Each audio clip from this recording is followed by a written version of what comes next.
আসসালামু আলাইকুম ভিউয়ার্স, সম্রাট সাউন্ড বিডির পক্ষ থেকে আপনাদেরকে স্বাগতম। তো আজকে কিছু ইউনিট আছে আমাদের কাছে। এখানে বেশিরভাগ ইউনিটই শো ইউনিট, আপনার অলমোস্ট 35 পিস ইউনিট আছে। তো এগুলোর মধ্যে অরিজিনাল আছে, কিছু মাস্টার কপি আছে এবং টোয়া কিছু অরিজিনাল ইউনিট আছে। তবে শো যেগুলো আছে ফ্রেশ কন্ডিশন অরিজিনাল ইউনিট, এগুলা পার পিস পেয়ে যাবেন 2500 টাকা করে।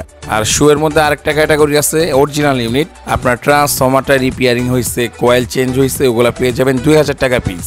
আর যেগুলা মাস্টার কপি আছে শোয়ের ইউনিট, এগুলা পেয়ে যাবেন 1500 টাকা পিস। এবং টোয়া যেগুলো আছে অরিজিনাল ইউনিট, কয়েল চেঞ্জ হয়েছে 2000 টাকা পিস। এখন যে ইউনিট যেগুলো দেখতেছেন সবগুলাই কিন্তু রানিং, একটা ইউনিটও কয়েল কাটা নাই, রানিং অবস্থায় আছে। এগুলো আমরা বিভিন্ন লট থেকে সংগ্রহ করছিলাম, তো যেগুলো রানিং পাইছি আপনাদের মাঝে রেডি করে রাখছি। তো যার যে কয় পিস লাগে আপনারা যোগাযোগ করে নিতে পারেন, স্ক্রিনে নাম্বার দেওয়া আছে। আর যারা অনেক দূর থেকে আমাদের ভিডিওগুলো দেখতেছেন, আপনারা কুরিয়ার সার্ভিসে কন্ডিশনে বাংলাদেশের 64 জেলায় নিতে পারবেন।